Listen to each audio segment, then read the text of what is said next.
byagire mwituze mutekano twumva ijambo ry'Imana bakubitiye hanze bo banguka kugira ngo twumve ijambo ry'Imana.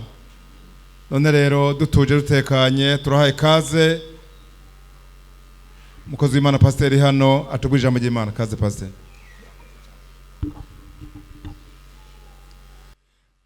Yesu nahabwa icyubahiro.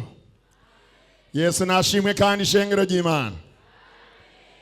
Egome twongeye gushimira Imana cyane iduhaye kino gitondo ciza. Hanyuma bwa mbere nagomba kubanza gutanga intasho imbere yuko twinjira mu ijambo ry'Imana. Tuje hano muryango wanje abana na madame bari kuba bari hano ariko dubihurirana nuko nabo bafite uruhimbi aho basengera. Baradutumanye intasho muzakire mu izina rya Yesu Kristo. Hanyuma hari intasho kandi z'abakozi b'Imana dukorana uhereye kuri mugenzi wanje pasteur dukorana pasteur Josue nawe nyine baramutumye gufasha igikorane hamwe n'abavuga butumwa bose baradutumanye intasho hamwe n'ishengero ryo mu Kajaga muzakire mu izina rya Yesu Kristo. Hanyuma rero twagomba dushimira Imana cyane kuba turi hano mu Rukaramu. Mbaze umuntu yoba tanzi ambonye ubwa mbere ndabe ko yoba ariho yoba ari umushitsi gose. Hari urimwo acakiriza ukuboko umbonye ubwa mbere ndatangaye. Gorora gose umuntu ambonye ubwa mbere atazi n'izina ryanje kuko sawa kabisa barimwo batanzi. Ego sawa birashoboka ni abashakora abashitsi canke ari bashasha baje mu nyuma kuko ahana hakoreye imyaka 2 renga gato turongoye hano. Hanyuma Kajaga iciba ububwiriza tuja mu Kajaga mugenzi wanje hano acaraza gukorera hano. None rero jewe nabonye ko hari batanzi izina nitwa Pasteur Nungararo Charles nkorera mu bubwiriza bwo mu Kajaga. Nabana ba hano babyawe n'ububwiriza na hirya gatoyi kuri kwibarabara rija mu Gatumba hafi ya Crebe du Lac, Hotel Crebe du Lac Tanganyika niho dukorera ibikorwa by'Imana. None rero turashimiye Imana kuba turi hano. Yesu nashimwe. Hanyuma ndashimiye Imana yo mu ijuru yaciye mu barongozi bishengero barongoye misioni ya Bujumbura hanyuma bakadutuma hano mu Rukaramu. Ndabashimiye cyane gose kuko narinda hakumbuye kandi twabanye neza cyane. Rero kuhaza birantera umunezero. Imana ibahiduhezagirire abarongozi bishengero. Tubashimire namwe shengero rya hano kuva dushitse ku munsi wa gatanu na wa kane turi hano dusangira amajambo y'Imana. Tubashimire cyane dushimire umubwiriza n'abakozi b'Imana bakorana mwatwakiriye neza cyane turanezerwa mwese. Yesu abahezagire. reka rero dusangire ijambo ry'Imana kugira ngo dukoreshe umwanya neza. Tuzingurure Bibiliya zacu mu butumwa bwiza uko bwanditswe na Yohana. Ubutumwa bwiza bwa Yesu Kristo uko bwanditswe na Yohana, igice ni ca 5. Turasoma duhereye kuri umurongo wa mbere. Niho tugiye gusoma amajambo y'Imana kugira ngo twegeranye tusozere, kuko tumaze iminsi dusangira amajambo y'Imana kuva ku munsi wa 4, kandi Imana yabanye natwe. Reka dusome amajambo avuga ngo, hanyuma y'ivyo haba iminsi mikuru y'Abayuda, Yesu aduga i Yerusalemu. Kandi Yerusalemu hafi y'irembo ry'intama hari ikidengeri mu Giheburayo citwa Betesida, cariko amabaraza 5. Muri yo hari haryamye abantu benshi barwaye, impumyi, abacumbagira n'abanyunyutse, bari barorereye ko amazi azikuruka. Kuko rimwe rimwe umumarayika yamanuka aja muri ico kidengeri akazikurura amazi, maze uwatambukiramwo ubwa mbere amazi azikurutse niwe yakira indwara yamufashe iyo ariyo yose. Hari umuntu yari afise indwara ayimaranye imyaka 38. Yesu amubonye aryamyeho kandi amenye ko amaze igihe kirekire, aramubaza ati, wumva ugomba gukira? Uno arwaye aramwishura ati, mwami, nta muntu mfise wo kunterera mu kidengeri iyo amazi azikurutse, kuko ngira ngo ndaza uwundi akantanga gushungurukiramwo. Yesu aramubwira ati, va hasi, ikorere ikirago cawe ugende. Unyonye buno nyene uwo muntu arakira, yikorera ikirago ciwe aragenda. Imana nihabwa icubahiro. N'aya majambo meza y'Imana tugira tuvugane muri uyu mwanya muto. Twavuganye byinshi ku munsi kuva ku wa 4, ntitwobisubiramo ko umwanya dukorera kurihuta, ariko n'aya majambo dusomye hano muri kino gitabo c'ubutumwa bwiza bwa Yesu Kristo uko bwanditswe na Yohana. Uyu Yohana yavukana n'uwitwa Yakobo, kandi bompi uko ari babiri bari bene Zebedayo. Iwabo ahantu bavukiye ni muri kiriya gihugu citwa Israeli, ahantu mu ntara yitwa Galilaya, niho muhira iwabo. Kandi nararyohewe kuko iyo umuntu akoreye Imana usanga bigira ikimazi, kandi ntizibagiranwa yukoze neza. Aha wokora neza ugashishikara, haba muri korale, haba mu gikorwa cyose usanzwe uri kurakora, ukagikora neza, n'abantu bazokwibuka bati mu Rukaramo harabaye umuririmbyi yakora ibikorwa neza, harabaye umuntu umujenama yahagararira ibikorwa neza mu minsi yiwe, ugasanga abantu barakwibuka. Natangajwe n'igihe kimwe tugeze muri Israeli, tugeze aho i Galilaya hafi y'Ikana, niho iwabo w'uyu Yohana. Kwa Zebedayo n'uyo nzu iriho, abantu baja kuraba gutembera Israeli barabajana bakabereka bati, aha ni kwa mutama, ubu mutama yitwa Zebedayo, se wa Yohana na Yakobo, kandi barabarovyi. Hanyuma rero uyu Yohana nuwo se wiwe yitwa Zebedayo. Hanyuma rero uyu Yohana yarakoze ibikorwa binini cyane, kuko yaranditse muri kino gitabo c'isezerano rishasha, yanditse ibitabo bishika 5 byose. Niwe yanditse iki gitabo c'ubutumwa bwiza bwa Yesu Kristo bwa Yohana.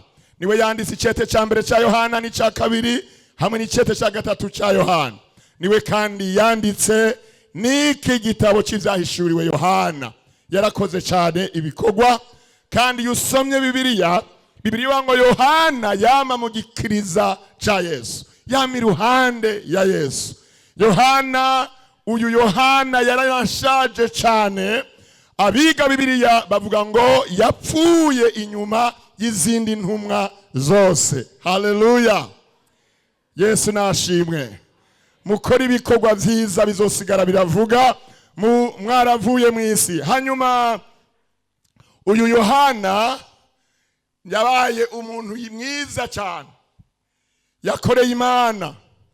Hanyuma mu kwandika kino gitabo twasomye, we yaratumbereye kwereka abantu yuko Yesu Kristo ari umwana w'Imana.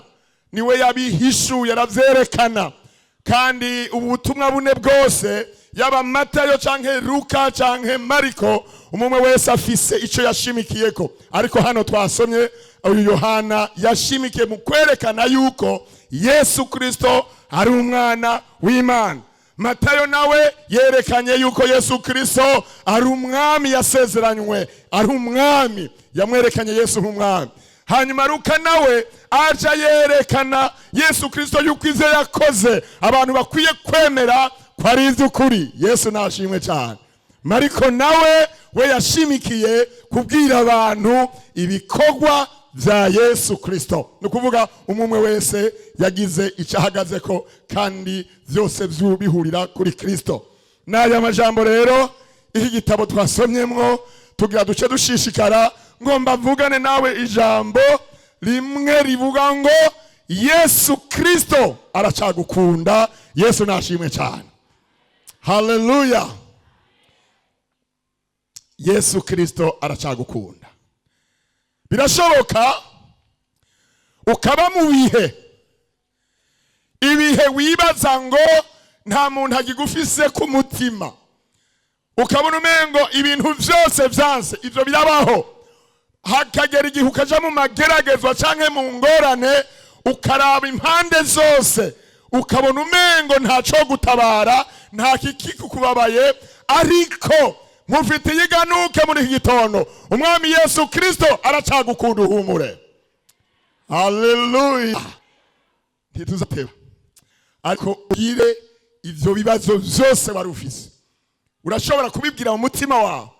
Ivyo vyari biguhagaritse umutima, ati ndumvise ko Yesu akinkunda. Nimba ari ingwara Yesu aracankunda, azoyinkiza. Yesu nashimwe cyane.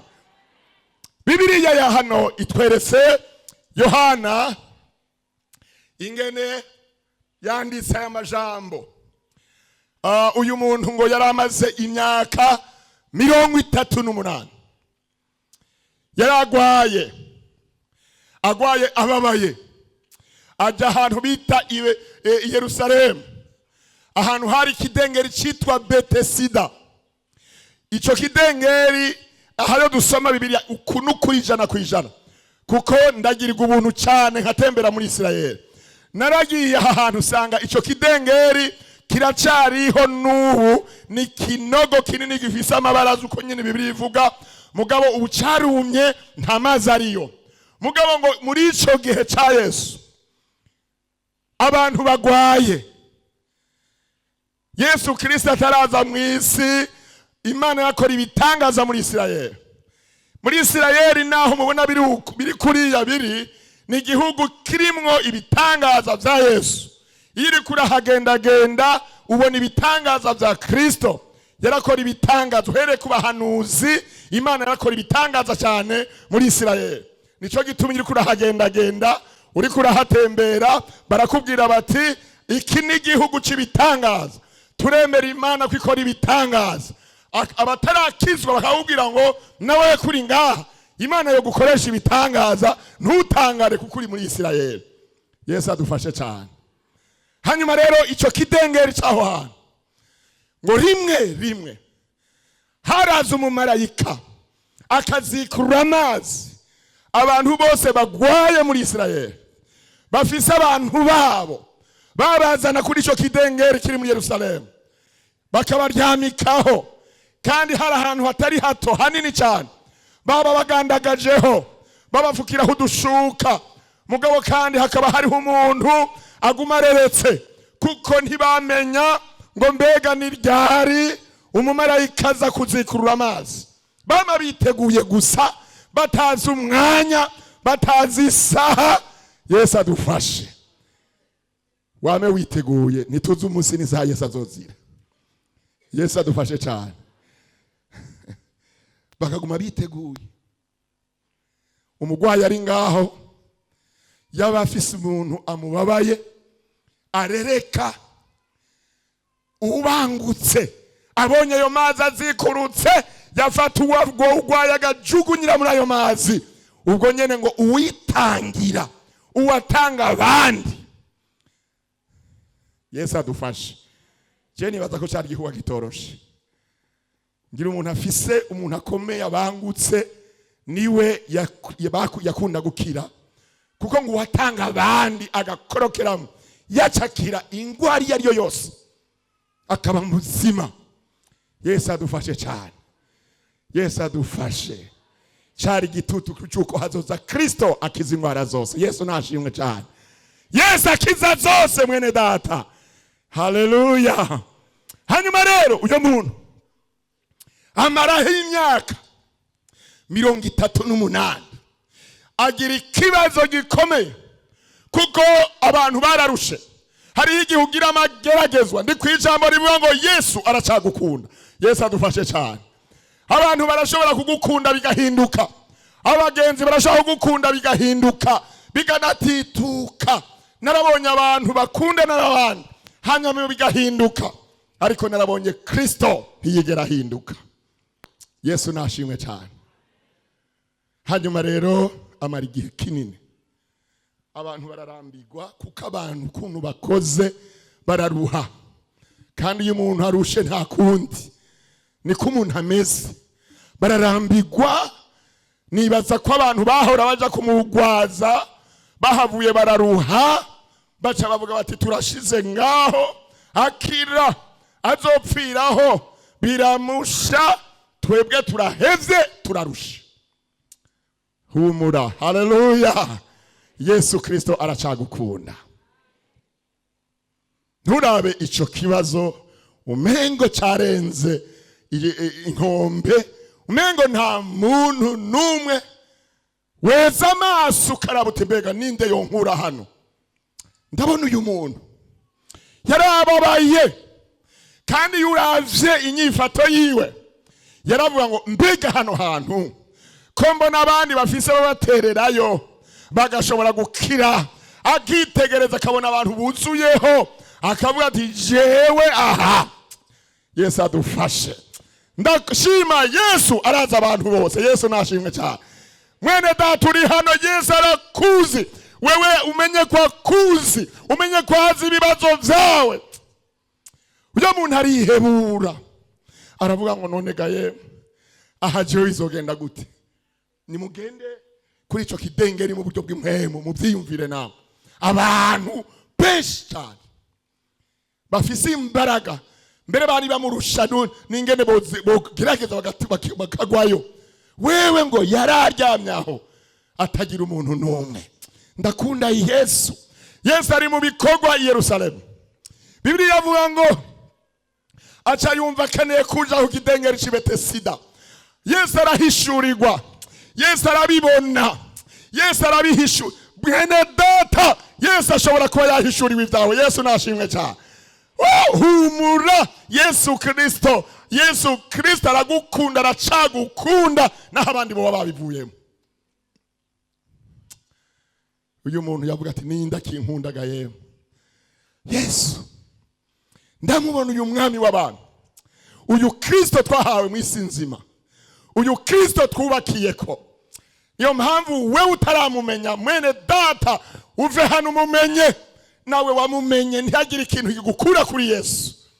Yesu Kristo ukwiye kumukunda. Bibiliya ivuga, Paulo yanditse ngo ntitwari dukwiye kubaho tucinezereza twebwe, twari dukwiye kubaho tunezereza uwadupfiriye, uwatuzukiye, uwatubambiwe. Yesu nashimwe cyane. Ndamukunda Yesu. Arahishuriwe, arabona ati yo kuri Betesida hariho umuntu amaze igihe kirekire cyane, hariho umuntu yataye ivyizigiro, hari umuntu yagize ingorane, ndagomba ngende kumutabara. Cabwira abigisha ati tugende kuri Betesida. Ndamubona Yesu yinjiyeho aho yaciye mu iryo rembo muri Yerusalemu, acarinjira asanga abantu baragandagaje. Wa muntu birashoboka nyombe yadwiriye utwiso abona Yesu Kristo. Sindabizi arashobora kuba yarigeze kumva amakuru ya Yesu.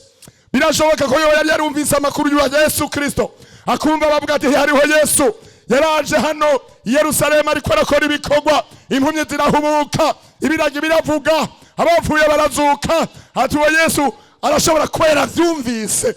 Bibiliya ntibimbarira ko yavyumvise, ariko nibajije ngo kumbure birashoboka ashobora kuba yarumvise amakuru ya Yesu, kuko Bibiliya ivuga ngo Yesu ashitse aramuraba. Haleluya, Yesu nashimwe. Mwami arakuzi, umwami arakuzi mwene data. Aha twasomye ngo aramenya ko amenye ko yamazeho igihe kirekire. Yesu arabimenya, acaramubaza ngo mbega wumva ugomba gukira? Icyo nibajije ko bishoboka ko yari yumvise amakuru ya Yesu, yaciye avuga ngo mwami, ko yamenyeka hishuriwe ko ari umwami, ngo mwami simfise ushobora kuntererayo, nta muntu ufise. Ni ijambo ryasigura ngo ivyizigiro vyanje vyaraheze. Abakira n'abafise abantu, abakira abatabagwa n'abafise. Umviriza, Yesu arashobora kugutabara naho wowe udafise ukuvugira. Yesu arashobora kukuvugira. Haleluya. Hariyo washize dosiye, birashoboka ntihagire umuntu yomenya ingene kuvugira, ingene yo gutabara, ariko turavize Kristo ashika hose akuvugire mu izina rya Yesu. Kiriya kibazo cyawe akigukemurire. Ndamukunda Yesu. Aramubwira ngo nta muntu ufise, nta numwe. Ryari ijambo rivuga ngo yarihebuye, abona ko atagigishoboka, ariko Imana ikuremere ibindi vyizigiro muri iri jambo. Yesu nashimwe cyane. Mwigeme, Yesu akuremere ibindi vyizigiro. Wa musore we, Yesu akuremere ibindi vyizigiro. Papa mama, wongere kumva ko hariho Kristo arengeye ivyo vyiyumviro vyawe. Haleluya. Sinzi ko turi kumwe bene data. Yesu ararengeye ivyiyumviro vyawe. Yesu ararengeye ivy'abarozi bavuze. Yesu ararengeye ivy'abantu bakuvuze ko. Wewe ntuzina rya Yesu. Haguruka uve muri ivyo bintu urimwo. Haguruka uve muri ayo magorwa Satani yakuboheyemwo. Haguruka uve muri izo ngwara wabohewemwo na Satani. Haguruka uve muri ayo mageragezwa wabohewemwo na Satani mu izina rya Yesu Kristo. Haleluya, haleluya. Ati haguruka. Uyo muntu acayumva n'ijambo. Haje ijambo ry'Imana. Aha ndiko ndigishishe ngo rutare rito, ariko nyenevyo aravyakira. Yesu nashimwe cyane. Haleluya. Umuntu avuga ati Imana Yesu, nanje mpagurutsa muri ubu bukene, muri kano gasuzuguro, nanje mpagurutsa muri aya magorwa, muri iyi ngwara wavuze ngo izonyica, mpagurutsa Yesu. Haleluya. Yesu aguhagurutse mu izina rya Yesu. Yumva birakunze, yumva iryo jwi ntirisanzwe, yumva iryo jwi rizanye imbaraga, yumva iryo jwi rizanye ubushobozi, yumva imitsi iriko iragororoka, yumva ibintu biriko biragenda neza, aca aravyuka. Haleluya. Yumva birakunze, aca aragenda. Yesu acamubwira ati umviriza, reka nababwire, iyo Yesu akoze ikintu, akora ikintu kizima. Yesu nashimwe cyane. Napfufaza azobikora banabibone ko yabikoze. Haleluya. Azokwambika babone ko yakwambitse. Ndiyo agukura gikwembe kimwe aguheza. Sinzi ko ari maniro cyo nazo nzi iz'abadamu. Yesu adufashe cyane. Ukuranye Yesu akoze nakora utuntu atamubwira ati haguruka. Yumva arahagurutse. Haguruka mu izina rya Yesu. Yesu nashimwe cyane. Ndagomba abantu mu buryo bw'impembu wumva uri kurahaguruka muri ivyo bintu bimaze igihe bikuboshe, muri ivyo bintu Satani yakuboheyemwo, muri ubwo bwoba bw'abarozi, muri ivyo bibazo, muri izo ngwara, muri ivyo vyaha tubona bibereyemwo. Ndahagurutse mu izina rya Yesu. Haleluya. Atarahaguruka. yumva birakunze. Yesu atumva jewe sibiteye nkora ikintu kizima zinga ico kirago cawe. Haleluya. Reka nababwire Yesu Kristo yo haracagukunda mwene data. Abantu bavuga bati uyu muntu iziwe zaraheza zohera ngaha. Abi wabo bati wapi urya yapfiriye hariya ntazosubira kuboneka. Ariko Yesu ndamukunda arahindura ibintu. Haleluya. Iyo Yesu ashitse iwe na na na na na ya la la la la la la la la ndiyo. Oh, haleluya. Egome egome ego kabisa karirimbe gose. Haleluya. Oya sika bisiga ndiyo.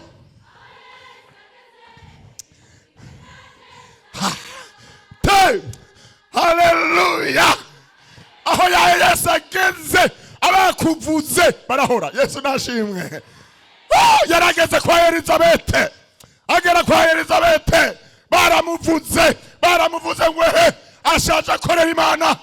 Atakanagira yo umumarayika uhoraho yari Kristo. Aravuga ijambo atugiye kubyara umwana. Yesu nashinga cyane. Hari ibintu Imana igira bakorera mu izina rya Yesu. Ay ndatumva ko hari abantu Imana igira ibintu. Ndatumva Yesu nashimwe. Elizabeth baze babona mu butambakazi Imana ikoze ibintu. Haleluya. Yo Yesu aguha abana mu izina rya Yesu. Azabona batwaye inda. Sinzi ko yagiye kuri ecography. Sinzi ko zariho. Sinzi ko baramubwira ati hari igihungu cy'ikibebe turabona igihungu. Ya Yesu nashimwe. Elizabeth ati none reka ninyegeze ngo ari inyegeza ari hijare. Ivuga ngo haragere atabihisha atatangwa kugendera ipoza. Haleluya. Yesu agukorera ibitangaza. Iyo Yesu ashitse aha ara ibintu birahinduka vraiment. Abakuvuze bakugara iminwa, abakuvumye bakaguhezagira. Ndabasha mu mugumye Yesu. Abakuvuze nabi bakavuga ngo yo Yesu yahashitse. Nzogukunda Yesu. Yesu nashimwe. Yesu ahashitse ibintu birahinduka. Yesu nashimwe. Yesu yageze naini. Agari naini Yesu Kristo. Agari naini akagoye kagara akapfuye. Agahungu kumupfakazara. Iyo Yesu ahashitse. Yesu ahageze kwirembo ry'intayini. Ati mama reka kurira. Mama reka kurira. Uyu ni Yesu ndiko ndababarira. Yesu nashimwe. Atubunyene wagahungu we byuka. Ubari yapfuye abamuzima. Yesu nashimwe. Yesu acarabwira uwo muntu kuri Betesida ati zingikirago. Batabona nibaza ko abandi badwiruye amaso. Yesu adufashe cyane. Vugana na Yesu kuri no musi mu izina rya Yesu. Mwene datuvugane na Yesu Kristo. Ntuko manhaza umutima. Abandi ngira bararaba ati ibyo bintu biraye nibiki. Mbega kwa ruzingo rurahagurutse. Babona yabyibushe. Babona mu maso harakeye. Babona ibintu byahindutse. Babona ariko arazingikirago. Yesu ataramubwira tumviriza. Cikorera. Bamenye ko ari jewe nakoze. Yesu nashinga cyane. Bamenye ko wahuye na Yesu Kristo. Banyarukara mu muhure na Yesu mu izina rya Yesu. Mama uri kurarira uhure na Yesu. Mwigeme ufise umutwaro uhure na Yesu Kristo. Wa musore we ndabikwifurije kandi numva ndiko ndabisengera. Ndumva Imana yahura Kristo yahura nawe. Agatangaza abantu. Yesu nashimwe. Yesu asaramubwira ati umviriza ikorera ikirago. Byasigura ngo babonye ko wakize neza n'inguvu zifise. Haleluya. Iwabo sinzi ko hari ku musozi. Ati cikorere kandi tugenda muhira. Haleluya. Genda gushinga intare. Yesu azabigukorera mu rukaramu ushinga intare. Yesu nashimwe. Uzushinga intare mu rukaramu. Bibiri ivuga ngo acarikorera. Aravuga ati barantaye haheze imyaka 38 ndatashe muhira di. Yo arabyibushe arakomeye piga ndagushima. Haleluya. Ya ndamubona ariko araduga ndayikorasi. Reka Yesu nagukorera ibintu uzoririmba ikorasi di. Hari iyo Yesu ageze ibintu birahinduka.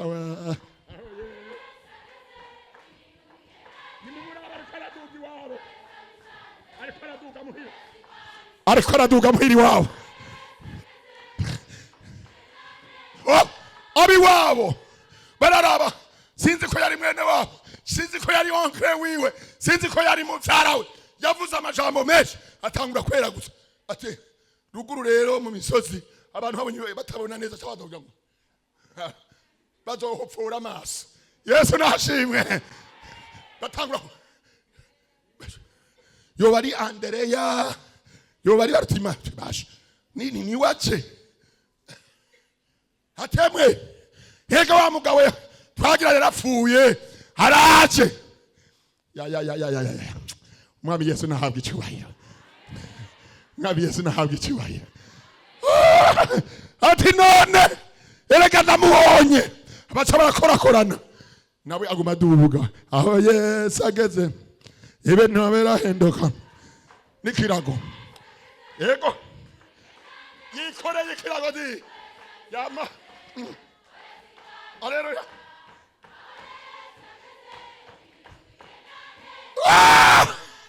Ya umva beneda Yesu agukorera ibintu mu izina rya Yesu. Ewe Yesu wampamagaye korera ibitangaza abantu bantu topo rebosa. Yesu agukorera ibintu. Yesu aguhindurira amateka. Yesu nahabwa icyubahiro. Abantu barumikwa. Abantu barumikwa. Yesu nashimwe. Tugira dusenga Imana. Uragomba guhura na Yesu. Hari akamaro. Yuhuye na Yesu Kristo biramenyekana. Yo abi wabo bati nibiki ati ashitse mwira tirekareka nahuye no wundi bavuga yitwa Yesu niwe yahinduye amateka ati niwe bati ya mimi. Haleluya. Narigeze kubabwira one day igihe kimwe Imana ikoreye igitangaza ninjiye mu ndege bari bwo bwa mbere ndayurira ngiye Nairobi. Umugabo umene yarazi nimbereye wasiwasi inzara yarankubise sawa sawa. Yesu adufashe.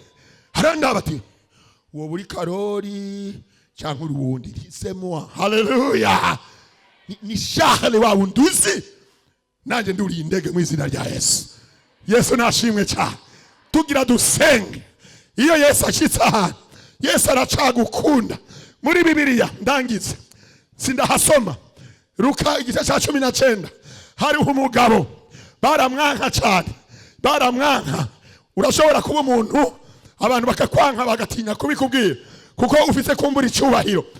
Ufite icyubahiro ugihagazeko abantu bagatinya kukubwira. Mugabo bakwanka vraiment. Abantu bavuga ati no uratugiriye nabi. Uwo mugabo muri Bibiliya yitwa Zakayo. Yari yatanze amahera menshi mu Baroma. Muri leta y'Abaroma.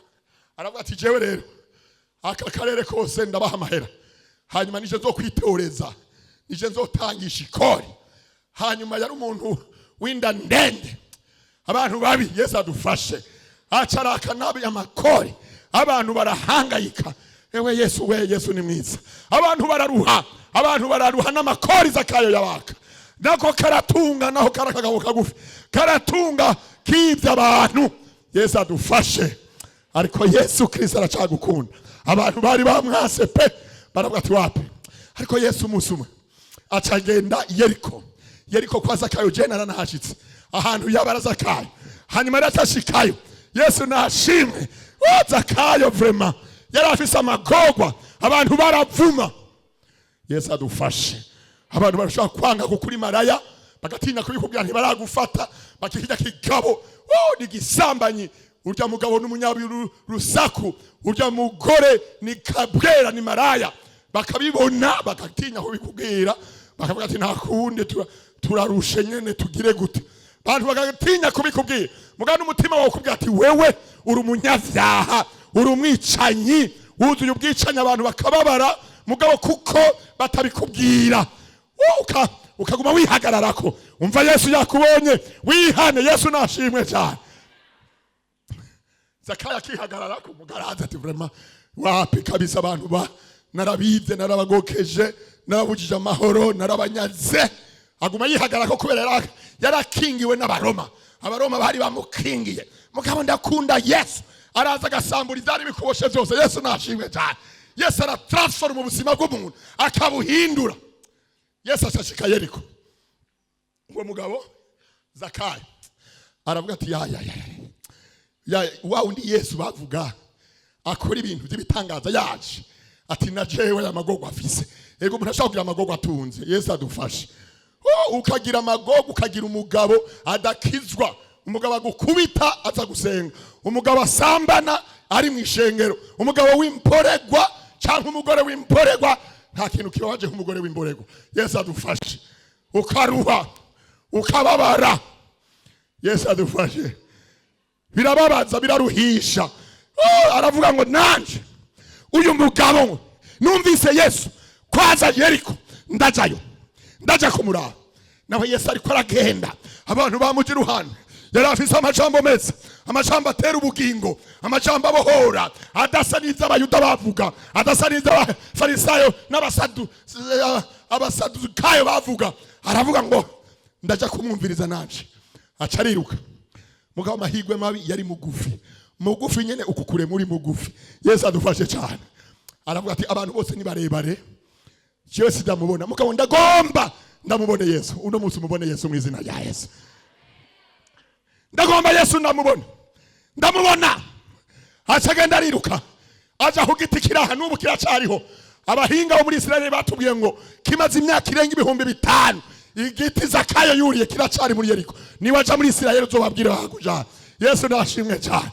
Acara gitondera ati no, icubahiro ndaheze vraiment. Naho nidudarika ngo nigihangange ndakomeye kubera icubahiro bampaye. Mugabo ndumurya biturire, nari ivy'abapfakazi, narakoze ivyaha. Ivyo abantu ntibashobora kubimubwira. Ariko Yesu arabibona muri Zakayo. Yesu adufashe cyane. Haleluya, haleluya. Acaruye ati ndagomba kuraba uwo muntu, ndagomba kumumenya. Hari abantu bigira abafilozofe, bigira abanyabwenge. Birashoboka ko yagomba kuvuga ngo uyo Yesu ivyo yigira n'ibiki ndagomba ndamurabe. None ndabwo bwenge bwiwe numvise bavuga. Nawe Yesu yakubonye. Yesu nashimwe cyane. Naho niho uzuvuga ngo ntungararo nuvuke, niwaheza ndaja muri ya rendezvous nisambani. Hari abantu bameze uko. Navuge mukanya ndagenda mukabare ndazikubite. Umva Yesu yakubonye. Atondera ku giti. Yesu acaraza ndahabona. Ageze muri ico giti munsi yacu. Yesu acarahagarara. Haleluya. Yesu ahagarare mwene data. Ahagarare kubwira ivyo bibazo zawe. Mu izina rya Yesu kino gitondo bivemo. Yesu acavuga ati Zakayo. Azayumva Yesu aramuzi. Ati Zakayo. Zakayo ati wa mugabo rero bimwe nigira umufilozofe yamenye. Hari abantu bigira abanyabwenge bivyanditswe. Yesu adufashe. Ati we Zakayo najyo icwi rya Yesu yo ripfutse abantu bariko baranyumviriza mu mutima wawe urumva ngo Yesu yambonye. Yesu adufashe cyane. Zakayo yumva umutima urasimba. Mutora bijya filime bereka yaciye kanguka. Zakayo ururuka, manuka. Muyani majambo ururuka kwindwi no kuri cewe cabugufi. Yesu nashimwe cyane. Acaruruka, haruruka ningoga kuko yumvise ijambo rya Yesu. Yesu ambya ati uyu munsi ndari wawe. Uyu munsi ndari wawe. Haleluya. Baca barajana dinda mubona mujana. Amwereka ibintu byinshi. Yesu aramwitegereza. Acatangura kuvuga ubutumwa Yesu. Yesu aravugiza ubwami bw'Imana. Yesu aravugiza Kristo. Aravugiza ubwami. Bibiri mbarira ngo aca aravuga ngo Yesu ndemeye. Ndagomba kuzobona ubwami bw'Imana. Yesu nashimwe cyane. Ati daye ndihanye. Abona nivye boss na y'abapfakazi yari yateye ingorane babonye agiye ajanye na Yesu. Bati basha ko ahuye na Kristo ngira ngo twaduhera twandara tusubiza. Yesu nashimwe. Yesu Umunyanazareti niwe ajanye nawe. Isha bimwe yankorera, reka tugende ku muryango tuwumve. Yesu nashimwe. Acaravuga ngo yo abo nivye Yesu ndabonye igiciro akamaro ku bwami bw'Imana. Ndavyumvise kuja mu ijuru n'izi igiciro kuruta buno butunzi, kuruta izo nononye. Ndabisubiza ndabirihakane mbere. Haleluya. Ndagomba kugororoka. Acara bitanga di. Yesu acara twenga. Umva ndababwire Yesu aragomba kunezerwa n'ingene wihanye ibyaha byawe. Tugira dusenga Imana. Urimwo uvuga ngo ndagomba Yesu ntabyumvise aracankunda. Urashaka kumufisa ibibazo, urashaka kumufisa amageragezwa, urashaka kumufisa ingorane. Ngwino Yesu Kristo arashaka gukunda. N'aya majambo y'Imana ndarangije. Kaze kwa Yesu. Banguka wihuta cyane. Nyaruka Yesu arashaka gukunda. Bya bibazo byawe byose, za ngorane zawe zose bizanire Kristo mwene data. Zakayo aragenda aratabagwa. Uwari kugidengera aratabagwa. Ngwino naho wazi imyaka myinshi, naho babakubwiye ngo iyo ngwari izokwica. Ndabitangaje mu izina rya Yesu yampamagaye. Ngwino gutabare, ngwino kubohore, ngwino gutabare, ngwino mu maraso ya Kristo Yesu. Ayo maraso ni meza cyane. Ayo maraso n'ay'igiciro di. Ngwino guha ijambo di. Ngwino gusubiza izina ryiza. Zakayo yavuye mu nzu aheje kubana na Yesu, ubuzima burahinduka. Abantu bati yo wa mugabo yahindutse, wa mugabo rero yahuye na Yesu. Ngwino babimenye ko wahuye na Yesu. Ngwino ndaguhaye kaze mu maraso ya Kristo. Ngwino gupfukama ntibiteye isoni. Nabambwira abantu ngo bizoba biteye isoni gupfukama mu muriro udashira. Bibiri imbarira ngo inyo zaho zirarya abantu ntizipfa. Yesaya 66. Ngwino mu maraso ya Yesu. Ngwino umwami Yesu akunezereza. Ngwino umwami Yesu aguhezagire. Ngwino umwami Yesu aracagukunda. Naho wowe ufise amageragezo akomeye, naho wowe ufise ibibazo biteye ubwoba, naho wowe ufise ibibazo baguciriye urubanza, ngwino Yesu agusubiza ijambo. Ngwino Yesu agutabara. Umukozi w'Imana ataguruke asengere bano bantu. Kaze mukozi wa Yesu. Mana data wa twese uri mu ijuru, uragororotse kuko Yesu Kristo uracadukunda. Ugo rukundo rubandanya neje ruriho, ariko kandi ibihe ndibiturindira. Jambo ryawe rivuze ngo yaramaze imyaka myinshi mugabo Yesu aravuga haguruka. Inyuma y'ijambo ryawe ishengero ry'Imana rirumviye, barahagurutse baragomba kwezwa, baragomba gutabarwa. Bagize iminsi baryamye ahantu. Haleluya. Hari amabaraza menshi, hari ibintu bitandukanye, hari ingwara nyinshi. None umuntu wese arahagurukanye ingwara yiwe y'umutima, kuko icaha ni indwara. Waravuze ngo raba wakize ntuzosubira inyuma ngo havone ibiruti vya mbere. Caha ni indwara, caha ni umubembe. Haleluya. Caha kiragayisha, icaha kiramura umwambaro, caha kiramara amavuta. Ariko amaraso ya Kristo araceza umuntu agasubira kuba muzima, agasubira hamwe n'abandi. Haleluya. Agasubira mu muryango. Uyu muntu yaragarutse mu muryango akize. Turasengera abantu ngo bakire, imitima yabo ikire, akanwa gakire, amatwi akire, amaso akire, ibitebo bihere, amanyama here, ubwibone buhere. Haleluya. Turabasengeye mu izina rya Yesu Kristo. Bakira gutabarwa n'Imana, bakira imbabazi z'Imana, bumve ko bahuye n'Umunyanazareti. Rabitakira barashayiro. Gendera abantu bawe, umuntu wese yumva ko atabawe. Kandi ahantu Satani yaragize iminsi ariko arakirikimbira, hasuka amavuta ya mpwemu yera, hasuka amasengesho, hasuka ubushobozi mu izina rya Yesu Kristo. Bagende nk'abantu bakize, ntibakirira.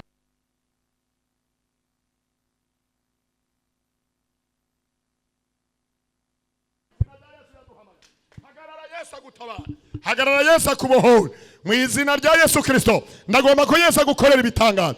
Kandi ndasabye abakozi b'Imana mwese muhaguruke mubanze mureke abo bantu murashishikara. Hagarara mwese abakozi b'Imana mugorora ibiganza. Iri shengero turi imbere yaryo, turi mu gishingo cya Kristo. Tugomba twirukane impwemu mbi, tugomba twirukane ibitero by'abadayimo, tugomba twirukane ibibazo Satani yateje ishengero.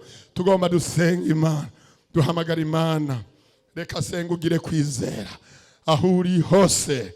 Nimba uriho uratumviriza, aho uri hose, naho uri hariya mu mihana ukaba ufise ikibazo, naho uri kure ukaba ufise ikibazo, ndagusavye ugira ukwizera Yesu aracakora ibitangaza. Tugira duhamagara Imana. Mana data wa twese vyagiye ahera mu ijuru. Mana se umwami wacu Yesu Kristo, turahagaze mu masezerano yawe. Wavuze ngo ndi kumwe namwe gushika ku muhero w'isi, kandi ibimenyetso bizoherekeza abanyizera. Bazosenda abadayimoni mu izina ryanje, bazoyambika ibiganza ku bagwaye bakire. Haleluya! Aba bantu turabarambitse ku ibiganza, bano ba mama, bano basore, bano bige, bano ba papa. Umuntu wese ikibazo ciwe yaje hano mu ngoro y'Imana afise, ndagistandatuye gutabagwa n'Imana mu izina rya Yesu Kristo. Bagwaye nibakire gukira, za kansere zive mu mibiri, zive mu maraso, za bivyimba vyo mu nda nibiveyo mu izina rya Yesu Kristo. Abana bari bahagaze bafise amaposition atari meza nibatumbere mu izina rya Yesu Kristo, mu izina rya Yesu Kristo. Abantu bari bafise amagorwa mu ngo zabo, mu izina rya Yesu Kristo ndatangaje gutabagwa. Abantu bose bahagaze imbere yawe, imitwaro yari baruhije, ivyo bariko barakubwira Kristo, ni wewe udahinduka, ni wewe useruka ibintu bigakoreka. Katika jina la Yesu bushobozi nibukore, abantu batabagwe nawe. Urakoze kubikoze, tubisabye muri iryo zina rikomeye twahawe mu isi y'ijuru ryo gukirizwamo no gutabarirwamo, ni iryo zina rya Yesu Kristo umwana w'Imana. Muvuge mwese ngo amen. Amen. Yesu abagirire neza mwese. Imana ibumve batabare, Imana iguhe ivyo usengeye. Amen.